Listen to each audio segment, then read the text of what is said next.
Welcome to Shekhar बंद classes. आइए विद्यार्थियों, आज हम लोग कक्षा 12 का पहला चैप्टर स्टार्ट करते हैं। फिजिक्स का पहला चैप्टर स्टार्ट करते हैं। पहले चैप्टर में हमको क्या क्या पढ़ना है? पहले चैप्टर में हमको विद्युत्की के बारे में पढ़ना है। विद्युत्की क्या होता है?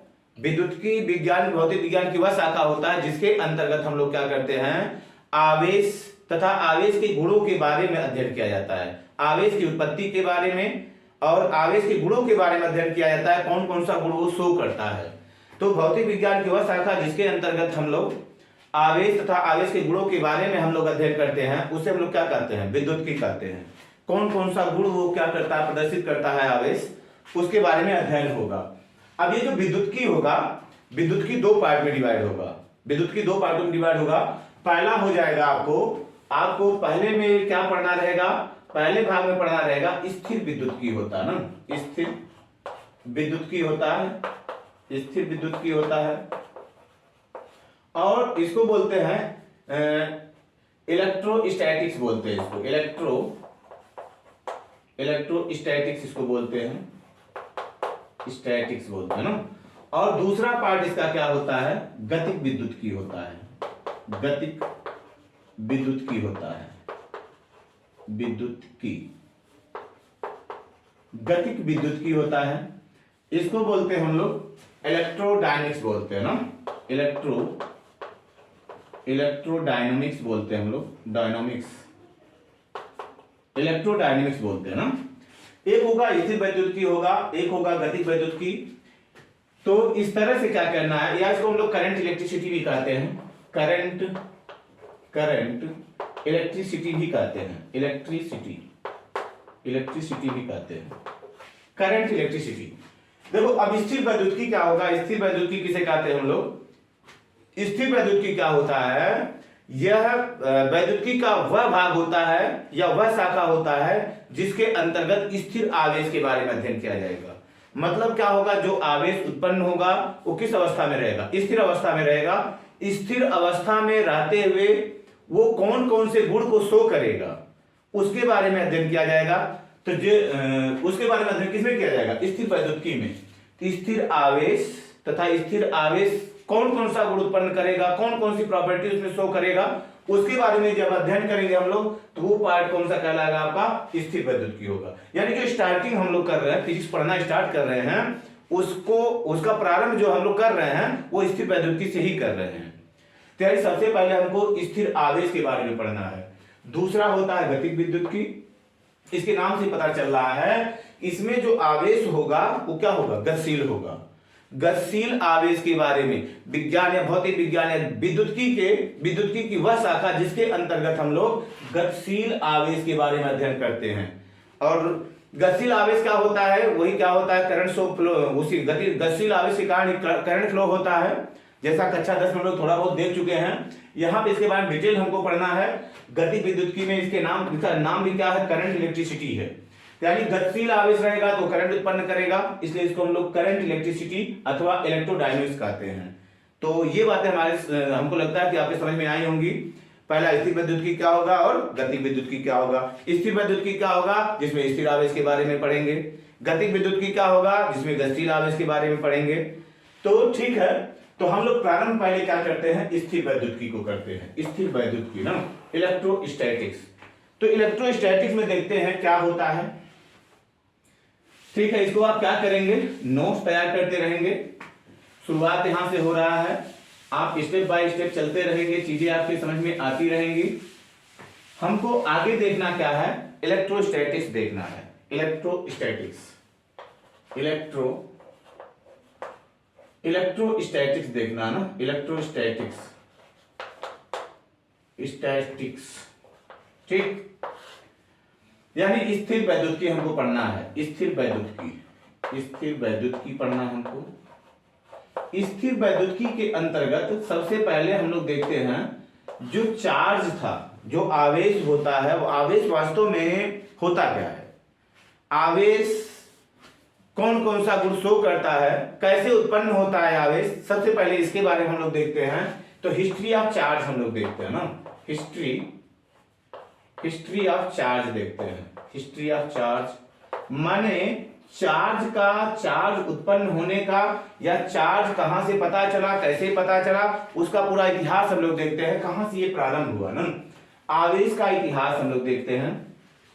वास्तव में हुआ क्या, ये लगभग 600 ईसा पूर्व नहीं 2600 वर्ष पहले, 2600 वर्ष पहले की बात है। एक वैज्ञानिक थे, उसका नाम था, क्या नाम था, थेल्स था। एक वैज्ञानिक थे थेल्स। थेल्स ने क्या किया था, अंबर नाम का एक पदार्थ होता है, अंबर की एक क्षण लिया था। अंबर की क्षण को लेकर के एक फर नाम का पदार्थ होता है, फर पर जब क्या किया था, फर नामक पदार्थ पर अंबर को जब रगड़ा था, अंबर पर रगड़ने के बाद क्या किया था, अंबर कागज के छोटे छोटे तिनकों को अपनी तरफ क्या कर रहा था, खींच रहा था। जैसे हम लोग भी क्या करते हैं, जब छोटे थे या आप लोग जो छोटे इस समय जो होगे, क्या होता है उस समय हम लोग कागज को क्या करते हैं, बाल में रगड़ते हैं, कागज पर ही कंगे को या कलम को बाल में रगड़ते हैं। रगड़ने के बाद हम लोग कागज के पास लेके जाते हैं तो कागज के छोटे छोटे तिनकों को क्या करता है, अपनी तरफ खींचता है। तो यही काम थेल्स महोदय के समय में हुआ। थेल्स ने अंबर को फर से रगड़ने के बाद जब देखा कि अंबर था, अंबर की जो क्षण थी वो कागज के छोटे छोटे तिनकों को अपनी तरफ खींच रही थी, तो उसके बारे में उस समय कुछ कहा नहीं गया। लेकिन ये बाद में धीरे धीरे क्या हुआ, इस बात को माना गया कि जो अंबर होता है, अंबर वास्तव में क्या हो गया, चार्ज हो गया। इसके ऊपर क्या आ गया, आवेश आ गया। ये कौन सा, ये विद्युतमय हो गया। जो अंबर था आपका वो विद्युतमय हो गया। ये सब चीजें कही गई। बाद में देखा गया कि कुछ और भी ऐसे पदार्थ होते हैं जो ये गुण शो करते हैं। जैसे मान लीजिए आप क्या करिए, कांच का एक क्या ले लीजिए, छड़ ले लीजिए। कांच की छड़ को अगर हम लोग रेशम से रगड़ें, ये प्रयोग आप घर पे कर सकते हो। कांच की छड़ को अगर हम लोग क्या करें, रेशम से रगड़ते हैं, रेशम से रगड़ने के बाद वो अगर हम लोग लेके जाएं, क्या नाम होता है, कागज के छोटे छोटे तिनके के पास लेके जाएं या बाल के पास लेके जाएं, जहां आपका हेयर छोटा छोटा हेयर है उसके पास लेके जाएंगे, तो हेयर को क्या करेगा, आकर्षित करेगा अपनी तरफ। इसमें भी क्या हो गया, यानी कि जो कांच का छड़ होता है वो भी क्या हो गया, चार्ज हो गया, आवेशित हो गया। ऐसे ही क्या होता है, आबनूस की क्षण होती है। आबनूस की क्षण को हम लोग क्या करें, बिल्ली की खाल पे, बिल्ली की खाल से रगड़ने के बाद क्या करें, उसको भी ऐसा ही करें, क्या नाम होता है, कागज के पास लेके जाए तो कागज के छोटे छोटे तिनकों को क्या करेगा, अपनी तरफ क्या करेगा, वो आकर्षित करता है। या हेयर के पास लेके जाए तो क्या करेगा, उसको आकर्षित करता है। पदार्थों में इस गुण के आ जाने के बाद हम लोग ये कहते हैं कि पदार्थ क्या हो गया, चार्ज हो गया, आवेशित हो गया है। यानी वो छोटे छोटे तिनकों को क्या कर रहा है, अपनी तरफ खींच ले रहा है। तो यहां से अगर हम लोग एक चीज जाने कि ये, अगर आपसे ये पूछा जाए कि आवेश वास्तव में होता क्या है, आवेशित ये हो गया तो आवेश होता क्या है, तो आपसे ये पूछा जा सकता है कि आवेश क्या होता है। आवेश क्या होता है, आवेश किसे कहते हैं। आवेश जो होता है, देखिए, आवेश किसी वस्तु का वह गुण होता है जिसके कारण वो क्या करता है, छोटे छोटे तिनकों को, कागज के छोटे छोटे तिनकों को क्या करता है, अपनी तरफ आकर्षित करता है। बात समझ में आया ना। अगर कोई पूछता है कि आवेश क्या होता है, आवेश किसी वस्तु का वह गुण होता है जिसके कारण वह हल्की वस्तुओं को रगड़े जाने पर कोई वस्तु जो होती है वो क्या करता है, अपनी छोटी छोटी वस्तुओं को क्या करता है, छोटे छोटे कागज के टुकड़ों को अपनी तरफ क्या करता है, आकर्षित करता है। नहीं, तो वस्तु का वो जो गुण होता है, उसी गुण को हम लोग क्या कर देते हैं, आवेश। या आप पुस्तक की भाषा में जानना चाहते हो तो आवेश क्या होता है, आवेश किसी वस्तु का वह गुण होता है जिसके कारण वह वस्तु जो विद्युतीय गुण होता है अथवा चुंबकीय गुण, अगर गतिशील आवेश है तो चुंबकीय गुण उत्पन्न करेगा। हम लोग आगे देखेंगे, आगे इसके बारे में डिस्कशन होगा, अच्छी तरह से होगा। तो क्या होता है, आवेश क्या होता है, आवेश किसी वस्तु का वह गुण होता है जिसके कारण वह वस्तु क्या करता है, विद्युतीय गुण उत्पन्न करता है। विद्युतीय गुण उत्पन्न करने का मतलब क्या हुआ, वो क्या कर रहा है, किसी को आकर्षित कर रहा है, किसी को क्या कर दे रहा है, ध्रुवित कर दे रहा है। तो ये विद्युतीय गुण हो जाएगा, वैद्युत क्षेत्र उत्पन्न करेगा। और चुंबकीय गुण उत्पन्न करता है, आवेश गतिशील रहेगा तो क्या करेगा, धारा बनाएगा, धारा के कारण क्या होगा, चुंबकीय गुण उत्पन्न होगा। ये सब आगे के हम लोग इसको समझेंगे, देखेंगे। तो फिलहाल आप लोग आवेश जान के रखिएगा। लोग पूछते हैं आपसे आवेश क्या होता है ना, तो आवेश को दो तरीके से आप डिफाइन कर सकते हो। तो ये आवेश हो जाएगा। अब जैसे मान लीजिए अब तो ये हो गया कि हाँ चार्ज हो गया, जो आबनूस की छड़ थी या क्या नाम होता है, कांच की छड़ थी, वो सब क्या हो गए, चार्ज हो गए। चार्ज होने के बाद ये सोचा गया कि चलिए ठीक है, आवेश तो आ गया, लेकिन अब आवेश कितने प्रकार का होता है। अभी माथापच्ची इसमें करना पड़ा कि आवेश तो मान लीजिए चलो ठीक है, आपने कहा कि क्या नाम होता है, कांच की छड़ को हम लोग रेशम से रगड़े, कांच की छड़ पे क्या हो गया, धनावेश आ गया, कांच की छड़ क्या हो गया, आवेशित हो गया। कैसे आवेशित हो गया, क्योंकि छोटे छोटे तिनकों को क्या कर रहा है, अपनी तरफ खींच रहा है। तो अपनी तरफ खींच रहा है तो आवेश आवेशित तो हो गया, लेकिन आवेश का एक ही प्रकार का होता है, दो प्रकार का होता है, क्या प्रकार का होता है। तो आवेश के बारे में, मतलब आवेश कितने प्रकार का होता है, इसके लिए क्या किया गया, कुछ प्रयोग किया गया। इसके लिए क्या किया गया, कांच की एक छड़ को लिया गया, दो छड़ों को लिया गया, कांच की दो छड़ों को लिया गया, दोनों को क्या किया गया, रेशम से रगड़ा गया। पहले को रेशम से रगड़ करके इसको लोग धागे से ऐसे क्या किए, बांध दिए, धागे से बांध दिए। फिर दूसरे को क्या किया गया, दूसरे छड़ को भी क्या किया गया, रेशम से रगड़ा गया। दूसरे को रेशम से रगड़ करके जब हम लोग क्या किए, दोनों, ये छड़ तो पहले से लटकी थी, जब इसके पास दूसरी छड़ को लाया गया, इसको लाया गया, तो ये छड़ क्या हो रही थी, थोड़ा सा प्रतिकर्षित हो रही थी, दूर हट रही थी, थोड़ा सा दूर हट रही थी। तो ये हुआ कि कांच की दो छड़ों को अगर रेशम से रगड़ करके हम लोग एक दूसरे के पास लाते हैं, दोनों क्या होती है, एक दूसरे से दूर जाती हैं। यानी कि ये अनुमान लगाया गया कि दोनों पे क्या होगा, समान प्रकार का आवेश होगा। समान प्रकार का आवेश, कोई आवेश होगा जो समान प्रकार प्रकृति का होगा, समान प्रकृति के होने के कारण दोनों क्या हो रहे हैं, प्रतिकर्षित हो रहे हैं। चलो ठीक है, फिर क्या किया गया, आबनूस की छड़ लिया गया। आबनूस की छड़ को बिल्ली की खाल से रगड़ा गया।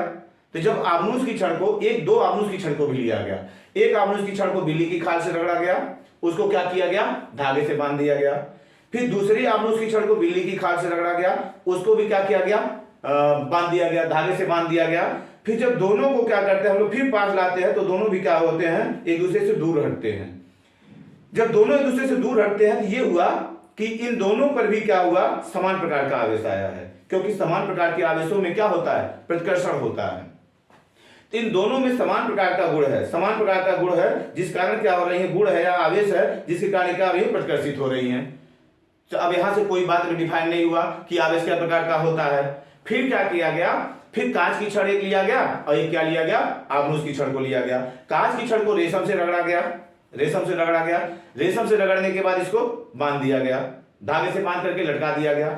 फिर आबनूस की छड़ को लिया गया, आबनूस की छड़ को भी क्या किया गया, बिल्ली की खाल से रगड़ा गया। रगड़ने के बाद क्या किया गया, जब इन दोनों छड़ों को पास लाया गया, ये दोनों एक दूसरे की तरफ खींच रही थी, आकर्षित हो रही थी।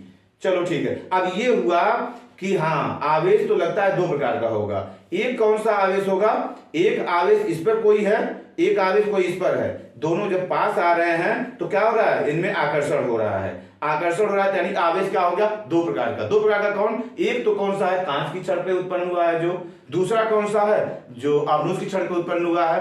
तो आवेश दो प्रकार का हो गया। तो चलो ये बात तो पता चल गया, आवेश क्या हुआ, दो प्रकार का हुआ। अब ये हुआ कि आवेश जब दो प्रकार का है तो इनका नामकरण कैसे किया जाए, नाम तो भी रखना पड़ेगा ना। नामकरण कैसे किया जाए, नामकरण के लिए क्या किया गया, बहुत माथापच्ची, वैज्ञानिकों ने बहुत माथापच्ची किया। बहुत माथापच्ची करने के बाद देखिए बहुत माथापच्ची इसको नामकरण के लिए किया गया कि जो कांच की छड़ पे आवेश है और जो आबनूस की छड़ पे आवेश, इनको नाम क्या दिया जाए। तो कुछ वैज्ञानिकों ने सुझाया कि जो कांच की छड़ है, कांच की छड़ पे जो आवेश है उसका नाम रख दिया गया विट्रस, नहीं विट्रस माना गया, और दूसरे का नाम जो आबनूस की छड़ पे उत्पन्न हुआ उसको माना गया सिनेरस, सिनेरस शायद माना गया, रेसिनस माना गया, नहीं जो दूसरी छड़ थी उस पर जो रेसिनस माना गया, यानी आबनूस की छड़ पे जो आवेश उत्पन्न हुआ था उसको हम लोग रेसिनस कहा गया। वैज्ञानिकों ने कहा कि एक विट्रस है, क्या है, रेसिनस है। लेकिन अब हुआ क्या, जब आबनूस की छड़ और कांच की छड़ दोनों बराबर, दोनों पे विपरीत आवेश था, जब उनको साथ लाया गया, साथ लाने के बाद जब इनको सटा दिया गया, ऐसे सटाने के बाद फिर जब इनको धागे से बांध करके फिर जब पास लाया गया तो इनमें कोई आकर्षण नहीं था। मतलब क्या हुआ कि इस पर कुछ आवेश था, इस पर भी कुछ आवेश था, दोनों को जब मिला दिया गया तो आवेश क्या हो गया, शून्य हो गया। दोनों पर आवेश की मात्रा कितनी हो गई, शून्य हो गई। अब बड़ा माथापच्ची में हो गया कि ऐसा मान लीजिए एक विट्रस नाम, कांच की छड़ पे विट्रस ले लिया गया और आबनूस की छड़ पे रेसिनस ले लिया गया। तब ऐसे कैसे हो सकता है कि विट्रस और रेशनस मिल करके जब दोनों मिले तो दोनों जीरो हो जाए? ऐसा कैसे संभव नहीं था। या कोई भी नाम, वैज्ञानिकों ने कई और नाम सुझाए, लेकिन ऐसा कभी नहीं हो रहा था कि कांच की छड़ पे कुछ है, आबनूस की छड़ पे कुछ है, दोनों को, कांच की छड़ के और आबनूस की छड़ को दो आवेशों को मिला दिया गया तो कुछ नहीं है, कुछ नहीं है। अब ये हुआ, ये नाम सही नहीं है। तब आए बेंजामिन फ्रैंकलिन, आए ना, बेंजामिन फ्रैंकलिन ये क्या थे? फ्रैंकलिन ये गणितज्ञ थे। फ्रैंकलिन आए तो फ्रैंकलिन ने कहा कि ये नाम, ये वास्तव में इसका जो नामकरण, आवेशों का नामकरण, कि इधर से कुछ आए, दोनों मिल जाए, कुछ न हो ना, ये केवल कहां संभव है? मैथ में संभव है, गणित में संभव है। गणित में कैसे संभव है? +4 इधर से आए, -4 इधर से आए, +4 और -4 मिल गया तो सब क्या हो गया? सब खत्म हो गया। तो इस तरह से क्या सोचा गया, लोगों को भी इनकी बात क्या हुई? अच्छी लगी और तर्क संगत भी लगी। तो क्या किया गया, जो कांच का छड़ था, कांच की छड़ को मान लिया गया इसके ऊपर धनावेश है, कांच की छड़ पे माना गया धनावेश है, और आबनूस की छड़ पे माना गया ऋणावेश है। तो जब धन आवेश, इसके ऊपर धन है, इसके ऊपर ऋण है, मान लीजिए +4 है, इसके ऊपर -4 है, दोनों को जब सटाया गया तो 0 हो गया। अब इनको क्या किया गया, जब पास लाया जाए, जब दोनों का आवेश न्यूट्रल हो गया, दोनों न्यूट्रल जब हो गए, अब इनको पास लाएंगे तो इनमें क्या होगा? आकर्षण नहीं होगा। इस तरह से क्या होगा, आवेशों का क्या किया गया? नामकरण किया गया। नहीं तो नामकरण क्या हुआ? जो कांच की छड़ पे आवेश था वो क्या हुआ? कांच की छड़ पर आवेश को कहा गया, कांच की छड़ को हम लोग क्या कहे? धनावेशित कहे। और आबनूस की छड़ को क्या कहे? ऋणावेशित। आबनूस की छड़ को हम लोग ऋणावेशित कह दिए, तो ये धनावेशित, ये ऋणावेशित हो गया। अब ये चीज आता है कि मान लीजिए कांच की छड़ धनावेशित हुआ, आबनूस की छड़ ऋणावेशित हुआ, तो कांच की छड़ धनावेशित हुआ, धनावेशित क्यों हुआ? आबनूस की छड़ ऋणावेशित हुआ तो ऋणावेशित क्यों हुआ? अब ये बात तो सामने आ गई। तो कांच की छड़ धनावेशित क्यों हुआ? तो ये सोचा गया या ये कहा गया कि जब कांच की छड़ को हम लोग क्या करते हैं? रेशम से रगड़ते हैं, तो जो कांच के छड़ की जो आउटर मोस्ट शेल का जो इलेक्ट्रॉन होता है उसकी बंधुता, इलेक्ट्रॉन बंधुता, या क्या कहें कि नाभिक और इलेक्ट्रॉन के बीच का जो आकर्षण बल होता है वो रेशम के जो इलेक्ट्रॉन होते हैं और नाभिक, इलेक्ट्रॉन और नाभिक, रेशम के नाभिक और इलेक्ट्रॉन के बीच का जो आकर्षण बल होता है ये अधिक होता है, और कांच के छड़ का जो नाभिक होता है और जो इलेक्ट्रॉन होता है उसका आकर्षण बल क्या होता है? कम होता है। रेशम वाले का अधिक खिंचाव अधिक है, आकर्षण बल अधिक, तो रेशम का जो इलेक्ट्रॉन है वो नाभिक की तरफ तेजी से खिंचा है, जो कांच का इलेक्ट्रॉन है वो नाभिक की तरफ कम तेजी से खिंचा है। जब इनको रगड़ा जाता है तो थोड़ी सी ऊर्जा जब मिलती है तो कांच के छड़ से इलेक्ट्रॉन निकल करके कहां आ जाता है? रेशम में आया। मतलब क्या हुआ? अब देखो पहले क्या था, जो कांच की छड़ थी क्या थी? विद्युत उदासीन थी। यानी विद्युत उदासीन होने का मतलब क्या हुआ? जितने प्रोटॉन थे उतने क्या थे? इलेक्ट्रॉन थे। तो जितना धन था उतना क्या था? ऋण था। जब धन और ऋण की मात्रा क्या थी? समान थी, तो पूरा जो आवेश था, परमाणु के ऊपर जो आवेश था वो कितना था? 0। जब परमाणु पे आवेश 0 है, पूरे कांच पे क्या होगा? 0 होगा। तो प्रारंभ में कांच की छड़ कैसी थी? विद्युत उदासीन। रेशम कैसा था? विद्युत उदासीन। जब कांच की छड़ को हम लोग रेशम से रगड़े तो कांच की छड़ से कुछ इलेक्ट्रॉन निकल करके कहां चले गए? रेशम में। इसलिए कांच की छड़ क्या हो गई? धनावेशित हो गई। और इसी तरह क्या होता है, जितना धन, याद रखिएगा, जितना ये धन है इस पे अगर +4 आएगा तो इस पे -4 आएगा। किस पर? रेशम पर। क्यों? आवेश संरक्षण के नियम से। आवेश संरक्षण का नियम क्या बताता है कि आवेश को ना तो उत्पन्न किया जा सकता है ना ही नष्ट किया जा सकता है। तो अगर इस पे +4 आएगा, पहले दोनों पे 0 था, जब इस पे +4 आएगा तो नीचे इस पे -4 आएगा। इसी तरह आबनूस की छड़ को होता है। जब आबनूस की छड़ को हम लोग क्या करते हैं? बिल्ली की खाल से रगड़ते हैं तो आबनूस की छड़ क्या होती है? ऋणावेशित होती है। तो उसमें क्या बताया गया कि जो आबनूस की छड़ ऋणावेशित होती है उसमें भी जो नाभिक होगा और एक बाहरी कोश का इलेक्ट्रॉन होगा, बाहरी कोश के कुछ इलेक्ट्रॉन होंगे। तो नाभिक और बाहरी कोश के इलेक्ट्रॉन के बीच जहां जो आकर्षण बल होगा अधिक होगा, आकर्षण बल अधिक होगा। किसकी अपेक्षा? बिल्ली की खाल के जो परमाणु है उस परमाणु उसके नाभिक और इलेक्ट्रॉन के बीच का जो आकर्षण बल है, मतलब यहाँ इलेक्ट्रॉन का खिंचाव कम होगा, किसमें, बिल्ली की खाल में, और जो आपका आव्यूह है, आव्यूह में इलेक्ट्रॉन का खिंचाव क्या होगा, अधिक होगा। इसलिए रगड़ने पे या ऊर्जा पाने पे इलेक्ट्रॉन जल्दी से कौन छोड़ेगा, ये आव्यूह, क्या नाम होता है, बिल्ली की खाल इलेक्ट्रॉन को जल्दी से छोड़ देगा ना। तो जब हम लोग क्या करते हैं, आव्यूह की क्षण को बिल्ली की खाल से रगड़ते हैं, तो बिल्ली की खाल से इलेक्ट्रॉन निकल करके कहाँ आ जाते हैं, आव्यूह पे आ जाते हैं। जब आव्यूह पे आ गए तो आव्यूह क्या बन जाएगा, इस पे ऋण की संख्या यानी इलेक्ट्रॉन की संख्या अधिक हो गई प्रोटॉन की संख्या से, इसलिए क्या हो गया, ऋणावेशित। जबकि इसमें क्या हुआ, अब इसमें से इलेक्ट्रॉन निकल गए, तो इसमें से जब इलेक्ट्रॉन निकल गए तो इसमें ऋण की संख्या कम हो गई और प्रोटॉन यानी इलेक्ट्रॉन की संख्या कम हो गई, प्रोटॉनों की संख्या अधिक हो गई। इस कारण से इस पे जब धनावेश अधिक हो जाता है, क्या, जो आपकी बिल्ली की खाल हो क्या हो जाएगी, धनावेशित, और जो आव्यूह होगा वो क्या हो जाएगा, ऋणावेशित हो जाएगा। तो इस तरह से मुझे आशा है कि आप चीजों को समझे होंगे। मेरे लेक्चर को सुन करके आप जो मैं हेडिंग दिलाया हूं, history of charge, history of charge में इन सारी चीजों को क्या करेंगे, बाकायदा लिखेंगे। क्या क्या लिखेंगे, तो पहले तो ये लिखेंगे कि आवेश के बारे में सबसे पहले किसने सोचा, थेल्स ने सोचा। थेल्स ने किस चीज के बारे में सोचा, अम्बर और फर के बारे में सोचा। बाद में कैसे कैसे क्या हुआ, आवेश क्या होता है, आवेश के बारे में आप जान गए। उसके बाद आवेश का नामकरण कैसे हुआ, नामकरण में कौन कौन सी कठिनाइयां आई, ये सब क्या करेंगे आप, एक जहां से आप कॉपी लिखना चालू करेंगे वहां पे बढ़िया हिस्ट्री डाल के हिस्ट्री ऑफ चार्ज डाल करके बढ़िया से लिख लेंगे, दिमाग में आपके फिट रहेगा। जो नेक्स्ट वीडियो आएगा, नेक्स्ट वीडियो में हम लोग देखेंगे कि जो आवेश होता है और कौन कौन सा गुण शो करता है। अभी तक तो हम लोगों ने नामकरण उसका कर दिया है ना। तो ठीक है, आप लोग पढ़ते रहें, वीडियो से क्या करें, जुड़े रहेंगे तो चीजें आपकी स्टेप बाय स्टेप सब क्लियर होती रहेंगी और आप आगे जा करके कहीं पर भी कठिनाई महसूस नहीं करेंगे। चलिए मिलते हैं नेक्स्ट वीडियो में, तब तक के लिए जय हिंद जय भारत।